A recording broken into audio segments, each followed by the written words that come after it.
Deux nouveaux matchs de play-in la nuit dernière, deux équipes éliminées de la course au play-off. Il s'agit des Sacramento Kings et des Chicago Bulls, deux équipes qui ont d'ailleurs des similitudes, on en parlera après. Deux équipes qui se sont inclinées. Donc pour Chicago a perdu contre Miami, défaite 109-90. Le Heat qui jouera donc éventuellement sa place en play-off contre les Hawks. Et Dallas a battu Sacramento 120-106. Je te propose qu'on commence, Shai, avec les Mavericks. On se demandait justement quelle serait la réaction des Mavericks après la conférence de presse de Nico Harrison, un peu l'atmosphère un peu particulière. Et ben on a eu des Mavs très concentrés, très engagés, qui ont respecté d'ailleurs le message de leurs dirigeants. La défense fait gagner des titres. Ils ont très bien défendu. Il y a eu aussi un gros coup de chaud offensif pour le coup de Klay Thompson dans le deuxième quart-temps qui a fait la différence. C'est dans le deuxième quart-temps en fait que Dallas s'est détaché un 44-19 avec je ne sais plus combien de points il met, Klay Thompson, à ce moment-là. Je crois qu'il met au moins 5 ou 6 tirs. Il met peut-être 16 ou 18 points. Et dans ce carton-là, il fait 4 sur 4 à 3 points. Il ne rate pas un tir, en fait. Ouais, je crois qu'il met 16 points sans rater à 3 points. Ouais. Et il finit à 23, il y a 27 points en Anthony Davis. Et du coup, les Mavs, eux aussi, restent en vie, peuvent toujours croire aux playoffs. Ils joueront leur place contre les Grizzlies. Ouais. Ce qui est marquant, je trouve, et qui est un peu symbolique, c'est qu'il y a un an, Klay Thompson, il finissait son incroyable histoire avec les Warriors sur un match horrible contre Sacramento. Il avait fait 0 sur 10, je crois, au tir. Et là, il prend une petite revanche personnelle en écartant les Kings. Alors, c'est pas lui tout seul, mais ce deuxième carton dont tu as parlé, il leur met 44 points. Les autres ne voient pas le jour. En fait, c'est aussi ça un peu la surprise, au-delà du fait que Klay a encore beaucoup de bons baskets en lui dans des matchs comme ça, c'est qu'il n'y a pas eu énormément de suspense en fait. Je trouve que Dallas a montré que l'équipe était au-dessus et les Kings ont été extrêmement décevants et les conséquences, après on pourra en parler pour les Kings, parce que c'est tout ce qui s'est passé ces derniers mois, ces dernières semaines, en dehors du terrain, au final, cette franchise est un carrefour après avoir redonné un peu d'espoir à ses fans. J'ai l'impression qu'on repart un peu dans une... au début, au démarrage de quelque chose, on verra quoi. En tout cas, voilà, moi je retiens surtout le très très bon match de Klay Thompson et Anthony Davis qui a été le meilleur joueur sur le terrain, on va dire, de façon assez logique pour les Mavs. Il a dominé. Il a dominé 27 points, 9 rebonds, 3 contre. J'ai trouvé bon. Je trouvais les Mavs bons. Ils sont grands. J'en reviens toujours à cette conversation de Late Session là, mais l'effectif des Mavs, il n'est pas dégueulasse. Il est vraiment bon. Pour moi, cette équipe à l'Est, elle est dans le top 5.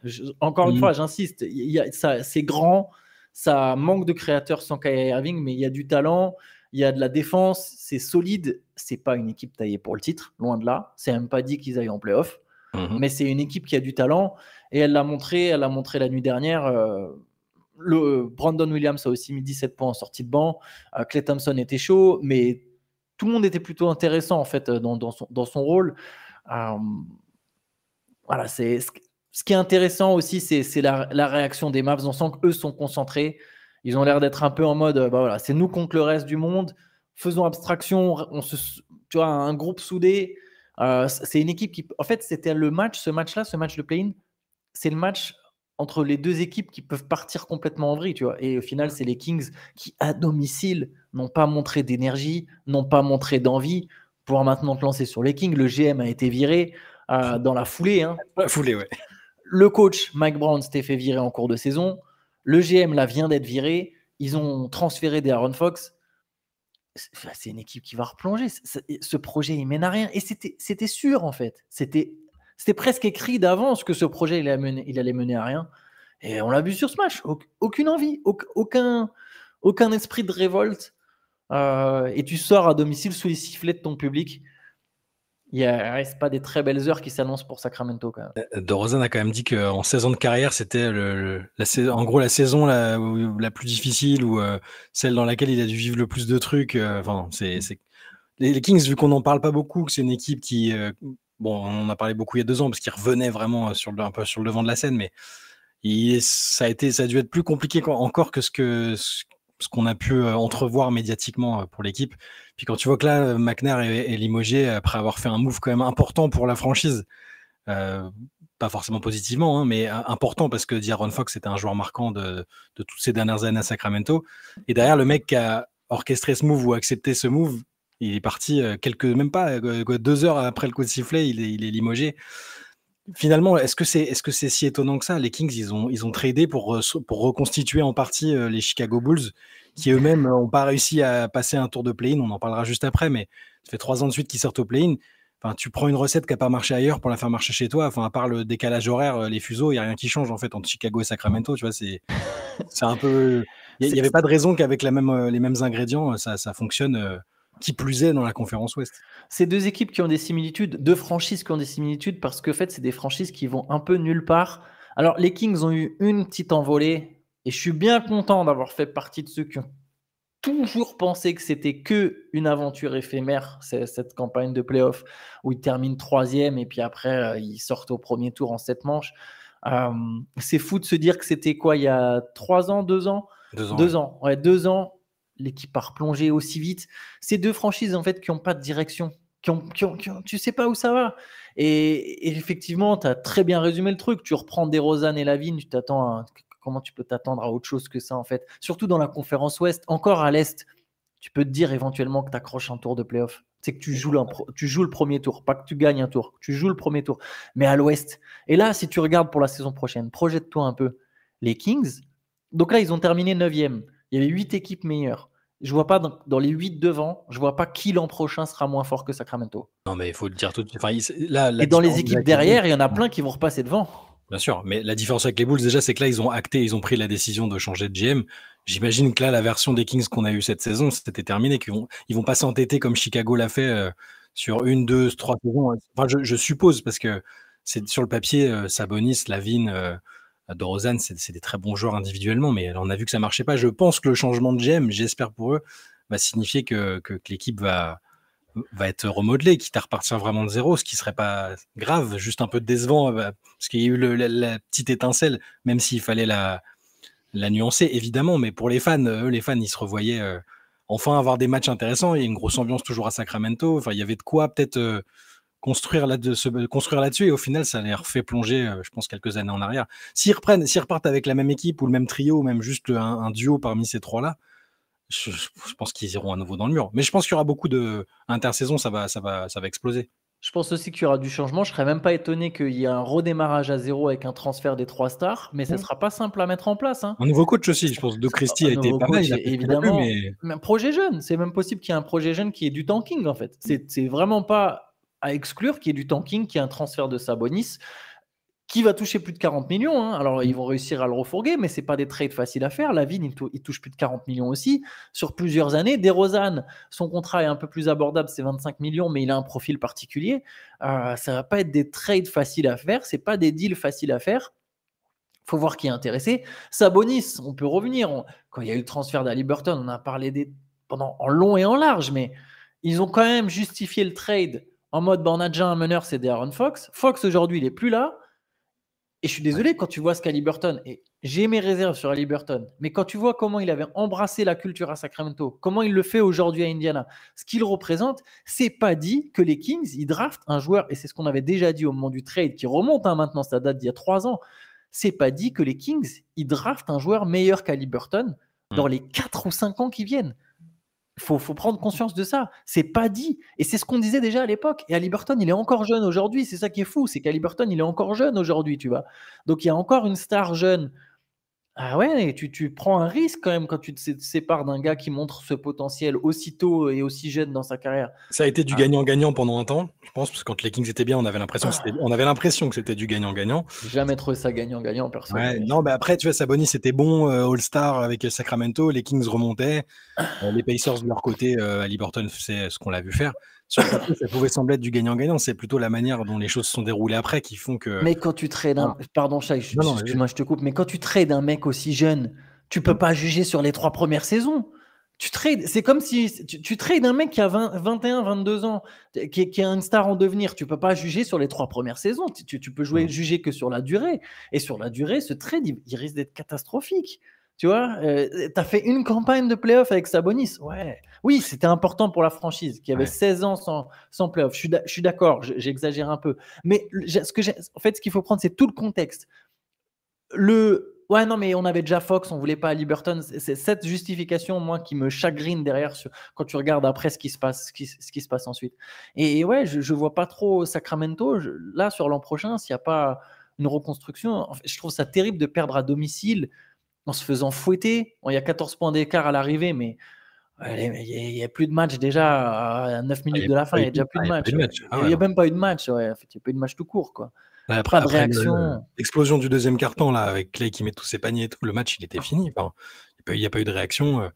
En fait, pour finir sur Sacramento, le choix à l'époque de dire on a Fox et tout, pourquoi pas, parce que ce qu'il a fait juste derrière était intéressant. Là, c'est la fameuse saison, il est très bon. Même son premier tour de playoff contre les Warriors, il est excellent. Du coup, je me demande si c'est pas ce qui a été fait derrière, si la manière dont ils ont complété ou remodelé un peu l'effectif, c'est peut-être ça qui n'a pas été. Et je repense au fait de licencier Mike Brown, qui est quand même un très très bon coach. Hein. Tu sais pas si tu retrouves mieux après avoir limogé un type comme ça. Moi, je pense vraiment que la franchise va repartir de zéro et faut choisir le bon GM, il faudra choisir le bon coach. Est-ce que ce sera Doug Christie? Je suis pas sûr, vu qu'il y aura un nouveau GM, il va vouloir prendre un mec à lui. Pas non plus, ouais. Doug Christie, à sa décharge, il a récupéré une situation pas simple, il s'en est plutôt bien sorti. Je pense qu'il a pas mal coaché, mais à mon avis, ils vont repartir de zéro avec un nouveau coach et probablement qu'ils devraient trader des joueurs qui ont quand même une petite valeur. Tu vois, Lavine, sur la petite période, individuellement, Lavine a montré que c'était encore un très très gros scoreur. Il s'est plutôt bien adapté. Sabonis, c'est une machine à double-double. Après, je sais pas si tu peux le mettre partout, parce qu'il y a quelques petites lacunes ici et là, mais c'est un joueur fiable. Faut juste pas en faire ta première ou peut-être même pas deuxième option. Et DeRozan, je pense qu'il y a des équipes qui aimeraient bien avoir un vétéran comme ça, qui est extrêmement pro. Je pense qu'ils vont réussir. Ils peuvent s'en sortir. Après, comment et avec qui, c'est une autre question. Non, mais t'as raison. Et c'est des joueurs qui ils vont trouver preneur. Ils vont trouver effectivement preneur. C'est plutôt les contrats, en fait, par rapport au niveau de jeu. Notamment, Lavigne, il y a toujours la question de son contrat par rapport à sa production. Tu vois, il a le contrat d'une star, mais est-ce que tu veux que ce soit une star dans ton équipe? Mais tu as raison. Surtout que maintenant, tout le monde prend pour acquis que ce ne sont pas des joueurs majeurs. Tu vois, personne se dit je vais faire de Lavigne ma première ou ma deuxième option. À partir de là, il peut y avoir des équipes tentées de se dire ouais, je vais changer 3 role-players ou 2 role-players pour Zach LaVine et j'ai vraiment besoin de shooting, scoring. Et de toute façon, autour, mes stars sont suffisamment fortes. Pourquoi pas à voir ce qui se passe du côté de Sacramento. Bien joué aux Mavericks quand même de montrer cette réaction. Il y aura un match contre Memphis. Pareil, les Grizzlies, c'est une équipe un peu particulière, vient de virer son coach, on ne sait pas trop à quoi s'attendre au niveau de l'état d'esprit. Les Grizzlies, a priori, sur la saison, sont quand même supérieurs, mais ils vont jouer une équipe des Mavs qu'on ne connaît pas trop. Hein. Cette équipe des Mavs avec Anthony Davis, il y a un tout petit échantillon, donc pas forcément simple à scouter. À voir. Après, voilà, c'est l'équipe qui aura le droit de jouer au OKC au premier tour. Si on parle de Dallas, d'ailleurs, par rapport au OKC, Dallas, c'est une équipe qui a battu 3 fois au OKC cette saison, 3 fois sans Luka Doncic. Donc voilà, moi, je ne dis pas que ça va... Évidemment, le contexte des playoffs, c'est complètement différent, mais les Mavs peuvent partir avec cette espèce de truc, en tout cas, au moins eux, dans leur tête. Jamais je donnerais les Mavs gagnants contre OKC sur une série. Si Dallas se qualifie pour les playoffs et élimine OKC au premier tour, on est sur un truc... Là, Nico Harrison, il va fanfaronner dans tous les sens. Et tu sais que ça serait dangereux parce que je pense que ça changerait même pas le fait que que le trade est catastrophique. Mais oui, effectivement, il pourra. Ça serait une belle revanche, une première belle revanche pour lui, en tout cas au moins un petit peu, et ça serait bien, je pense, même pour les joueurs en fait. Les joueurs de Dallas, je pense, vivent pas des moments faciles. Je pense quand même que Memphis va passer, personnellement. Mais pour l'instant, sur le match, on ne sait pas en fait. Malgré mon niveau abyssal en pronostic, habituellement, pour l'instant, sur le play-in, je suis pas trop mal. Yes. C'est un yes de transition. C'est un yes de transition. Pas un yes de... Nous avons fermé le dossier Dallas. Passons à Miami, du coup, avec cette victoire, pareil, assez large, il n'y a pas eu de match. Tyler Herro a mis 38 points. C'était le seul All-Star sur le terrain. Il s'est comporté comme tel. Le seul All-Star de cette année. Hein. Et voilà, il a assumé son rôle de meilleur joueur sur le terrain. Il a mis 21 de ses 38 points en première mi-temps et s'était plié à la pause. Ah ouais, il n'y a pas eu de match non plus. Hein. Enfin, la première mi-temps, ils ont pris le large avec Tyler Herro notamment, qui a mis ses 8 premiers tirs, je crois, il ratait rien. Plus 24 à la pause. Chicago qui avait fait une fin de saison assez enthousiasmante, peut-être pas la toute fin, on avait vu qu'on commençait à y avoir peu de fatigue et de limite, mais il y a eu une période où c'était intéressant. De là à se dire qu'ils allaient battre Miami, moi j'y croyais pas non plus. Mais là, ils n'ont pas montré énormément de combativité. Ils étaient à domicile. Enfin, Kobe White passe à côté, 5 sur 20. Il y a que Josh Giddey qui a été à son niveau des dernières semaines. Le reste, ça a été beaucoup trop limité. Et puis au final, c'est pas ultra étonnant vu l'effectif. Mais voilà, Miami s'est économisé sur les derniers, notamment sur le dernier match. Hein. Ils avaient perdu à domicile contre Washington en ayant mis les coiffeurs. Là, ils avaient récupéré assez d'énergie, notamment Tyler Herro, pour se qualifier sans problème. Il n'y a pas eu du tout de suspense. Tu vois, pour Chicago, c'est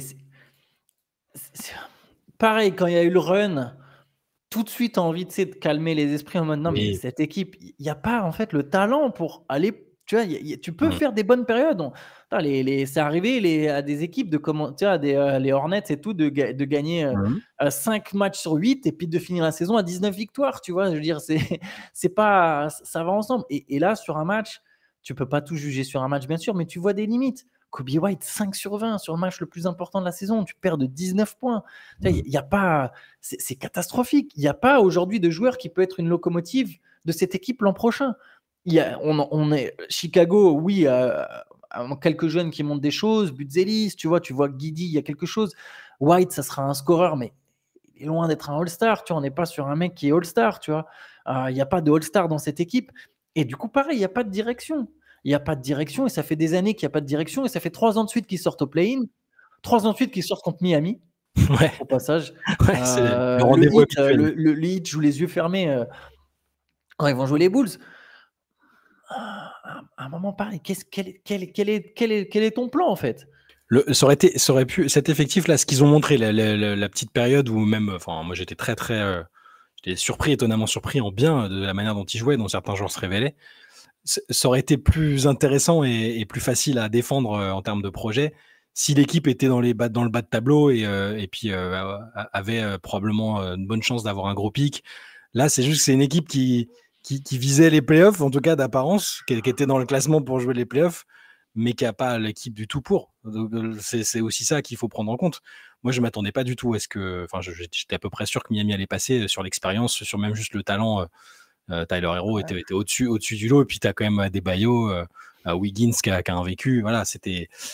Mais oui, Chicago, là aussi, c'est à nouveau un 8e, 14e, 37e carrefour où ils ont des décisions à prendre.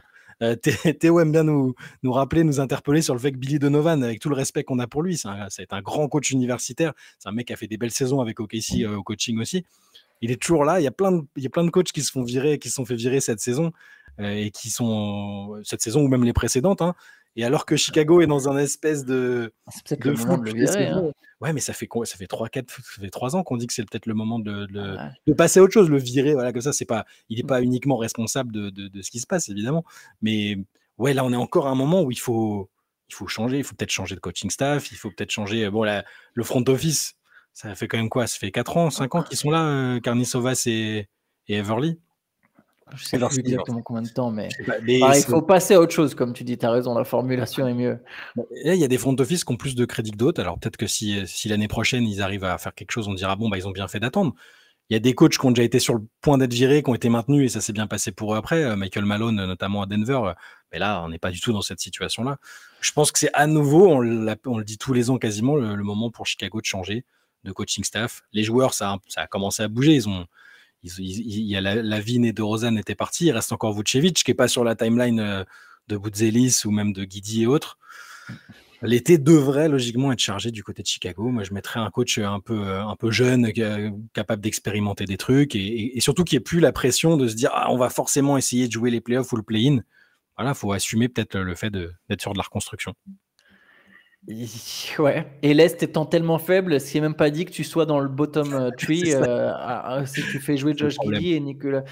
Enfin bref, c'était cette année qu'il fallait tanker. C'est cette année qu'il y a Cooper Flag. Là, ils vont reconstruire sans partir avec, à part énorme coup de bol à la loterie, vu qu'ils seront quand même dans la loterie, vu qu'ils ne sont pas en playoff. Oui. Ils vont repartir sans un choix dans le top 5. Et donc, normalement, quand tu entames ta reconstruction, avec la perspective de la draft, mais de la draft immédiate, pas juste de la draft de l'an d'après, tu es de la saison d'après. Ouais. Tu es là tout de suite. Bon, bah voilà, là, on va peut-être avoir un pic dans le top 3. C'est la première pièce, puis on va en accumuler 2-3 autres après. Mais non, là, tu repars, mais tu repars.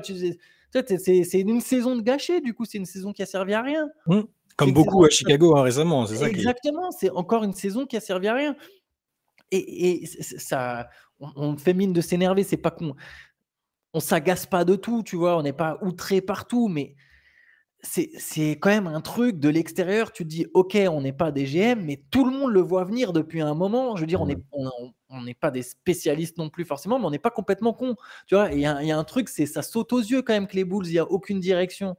Et à un moment, donc là, c'est bien, tu vas reconstruire avec un joueur que tu as drafté en 9e position, 10e position, avec un peu de chance, tu auras un crack, mais sinon, la saison prochaine, qu'est-ce que tu vas faire? Et encore une fois, avec Josh Giddey et Kobe White, bah ouais, tu peux peut-être gagner presque 26 matchs, 27 matchs, bravo, bah du coup, tu n'as pas non plus le premier choix, tu vois. C'était cette année qu'il fallait tanker Cooper Flag, Dylan Harper, Ace Bailey. Ça fait 3 ans que tout le monde nous répète que cette draft, elle va être.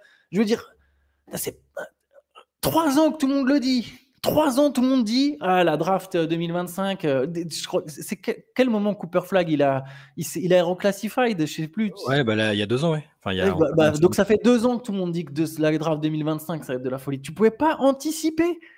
Je veux dire, comment tu peux ne pas anticiper? Le Jazz, t'inquiète, ils sont prêts. Hein. Le Jazz et les Wizards, ils sont prêts.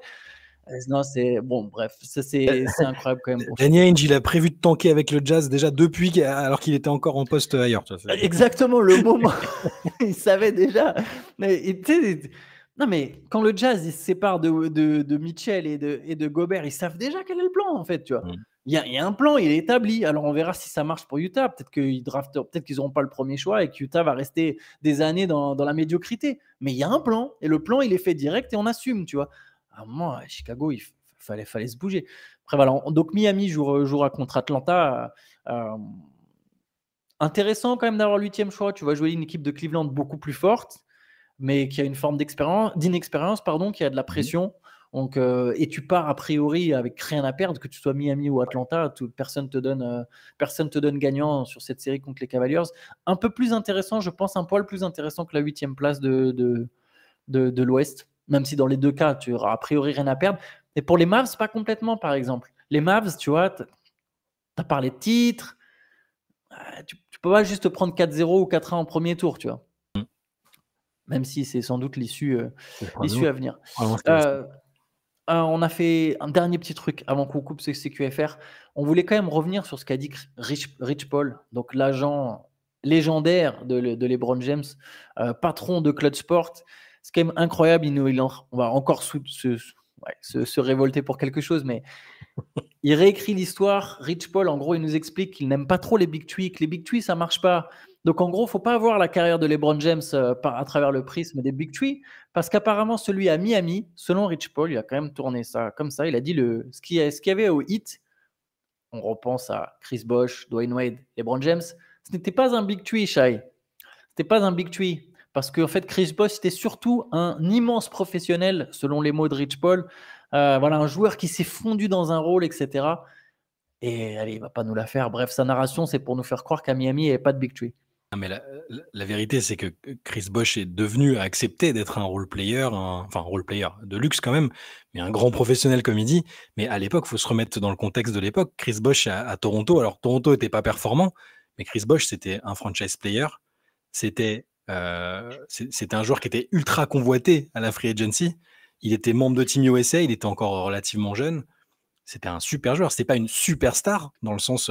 Presque, hein. 4e choix de draft, multiple All-Star. C'était une star parce qu'il jouait dans une franchise médiocre, on va dire. Il fait deux campagnes de playoff avec eux quand même. Hein. Ouais, non, mais c'était un très bon joueur. C'était une star. La superstar, c'est calibre Dwayne Wade, LeBron. Tu vois, après, on joue sur les mots. Mais bien sûr, en tout cas, c'est certainement pas un role player quand il arrive, et c'est certainement pas juste un grand professionnel. C'était une star à l'époque, et c'est pour ça que quand l'équipe s'est formée, c'était pas juste LeBron et Dwayne Wade.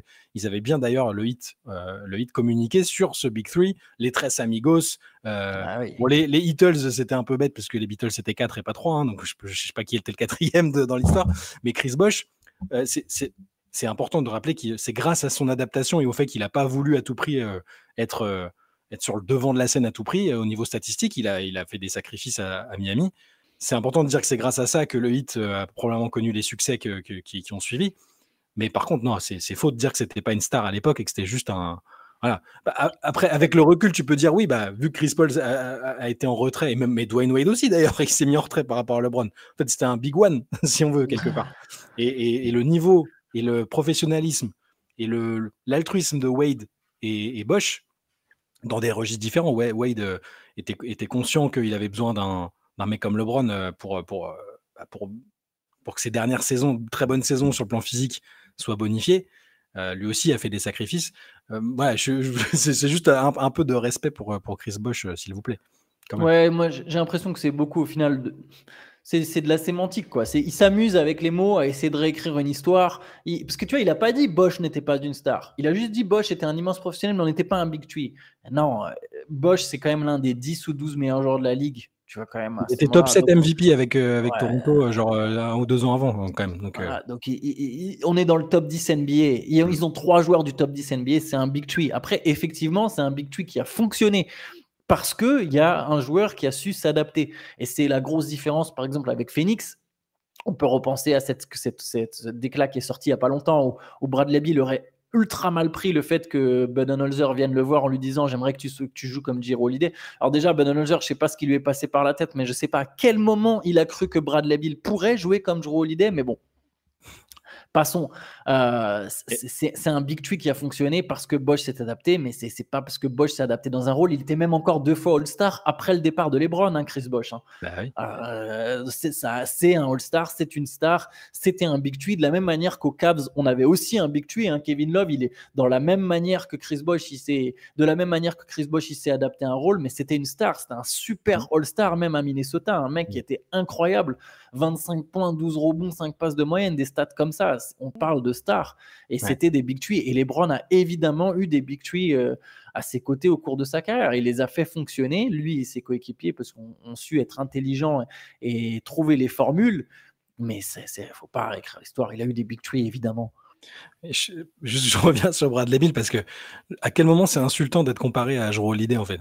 C'est-à-dire que Jrue Holiday, tous les mecs actuels entre 25 et 35 ans, toute cette génération-là, ils te citent instantanément Jrue Holiday comme le mec qu'ils ont le moins envie d'avoir en face d'eux lorsqu'il doit défendre. Et c'est pas juste un défenseur, c'est un mec qui était un meneur titulaire pour ses qualités d'attaque aussi en NBA pendant des années, même avant d'être un joueur un tout petit peu plus en retrait à Boston, et Milwaukee. C'est un mec qui est double, qui est champion, champion NBA, je vois pas. Moi, je suis pas à la place de Bradley Beal, mais je me serais dit, ok, c'est un super challenge, tu vois. C'est genre, montre que même si tes qualités de base sont peut-être pas les mêmes, t'es plus un joueur offensif que ça. Mais tu vois, je comprends l'idée, je comprends l'idée qu'a mise en avant Budenholzer pour le coup. C'est plutôt que si Beal on a vraiment été offensé, je trouve ça un peu. Ouais, parce en fait, il se considère comme un talent offensif beaucoup plus grand et qu'en gros, lui, il ne va pas rentrer dans un rôle aujourd'hui en NBA, dans un rôle comme celui de Jrue Holiday à Boston. Mais l'ironie, c'est que je pense qu'Holiday, au moins l'an dernier, et même évidemment cette saison, est un joueur qui a plus de valeur en fait que Bradley Beal sur le terrain, qui a plus d'impact. Du coup, ça veut dire dans que leur rôle, quand ils ont fait le choix de faire le trade pour Beal, ils n'ont pas étudié la personnalité ou quoi que ce soit. Ils se sont juste dit c'est cool, c'est un mec super fort en attaque. Ils se sont pas demandé si justement il pourrait éventuellement prendre un peu de recul, se mettre un peu en retrait dans certaines situations, trouver un autre rôle. Parce que peut-être que s'ils avaient discuté avec lui et que tout de suite il avait dit on aimerait bien que tu sois, il y a quand même Booker et KD devant, tu vois. Un mec qui a été en finale NBA il y a pas longtemps, un double champion, double MVP des finales. Je sais pas quelles ont été les discussions et à quel point ils avaient entrevu ce qui se passerait avec Bill. Ça ressemble juste à un move un peu impulsif, genre tiens, il y a qui sur le marché, qui je peux faire pour avoir un jouet encore plus clinquant. Bradley Beal, bon, c'est pas grave si c'est pas compatible avec des adaptations pour que l'équipe soit compétitive. Voilà, ça montre que je pense que ça n'a pas été si bien préparé que ça en amont. Le coup de la clause de non-trade montre aussi que ça n'a pas été. Ils n'ont pas pensé aux conséquences, je pense. C'est pas possible. Où ils sont forcément dit, allez, 3 talents hors normes en attaque, c'est bon, ça suffit. Non, mais c'est sûr que c'était un move impulsif de la part de Matisse Bia, du propriétaire. Ça vient de tout en haut. D'ailleurs, on allonge un peu ce CQFR, mais Kevin Durant, ça reparle de ces rumeurs là. Évidemment, vu comment la saison s'est terminée. Pas de play-in, pas de play-off, pas de loterie, renvoi de Mike Budenholzer. On se redirige vers les rumeurs reprennent sur un trade de Kevin Durant. Il y aurait un intérêt mutuel avec Houston. Alors Ouais. j'imagine que ça dépendra quand même ce que feront les Rockets en playoff au final. Si les Rockets vont jusqu'en demi ou finale de conférence, Moi, je pense que quel que soit le scénario, je l'avais déjà évoqué, si les Rockets se foirent complètement, ils vont se dire bon bah il nous faut vraiment un mec du talent de Kevin Durant parce qu'on a une bonne base. Et s'ils ils se passent pas passeraient. loin, ils vont se dire il nous manque un Ouais, truc. il nous manquait. Voilà. Donc je pense que j'ai l'impression que je sais pas si ça va se faire, mais ça me paraît être une issue assez probable. Je vois bien KD se dire allez ça va me régénérer un peu avec des mecs autour qui vont me respecter. Ils m'ont vu, ils ont tous grandi avec moi comme l'un de leurs joueurs préférés. Ça pourrait être le cas à Minnesota aussi hein, avec Edwards. Je sais que c'est un scénario que t'aimes bien, Ouais, mais mais moi Houston, je vois très très bien Houston et KD ensemble. Houston est aussi une grosse piste. C'est dans le Texas et tout. Ouais. Pas d'impôts, il a fait sa fac là-bas. Il y a tout plein de parallèles qu'on peut trouver. Je pense qu'il respecte Ime Udoka. Il n'aura pas besoin de défendre outre mesure. Enfin, il va défendre, mais ce ne sera pas lui qui. Tu vois, à Phoenix, il était presque le meilleur défenseur. Ça n'a aucun sens. Tu vois. Comment ça ne peut pas C'est être vrai. Kevin Durant, ton meilleur défenseur à ce stade de sa carrière? Ouais. Tu vois, et ouais. À voir comment ça se goupille cette histoire avec Kevin Durant et du côté des Suns. Il y avait aussi une rumeur justement sur Bradley Beal sur le fait que il y avait 0% de chance, d'après Gambadoro, tu sais, qui est l'insider local légendaire des Suns, 0% de chance que Bradley Beal y joue à Phoenix l'an prochain, Ouais. quitte à ce qu'il soit. Apparemment, la franchise serait même prêt à lui offrir le buyout le plus $1 milliard spectaculaire de toute l'histoire de la NBA. Purée. À lui payer $100 millions comme ça en mode ouais, vas-y, c'est bon, laisse-nous tranquille maintenant. Ah là là. Mais ouais. Allez, on verra tout ça. On se retrouvera demain pour un nouveau CQFR. Replay de la Late Session disponible cet après-midi sur la Yes, chaîne. c'est ça en fin d'après-midi. Yes. Allez, bah écoutez, sur ce, bonne journée à tous. Ciao, ciao. Ciao.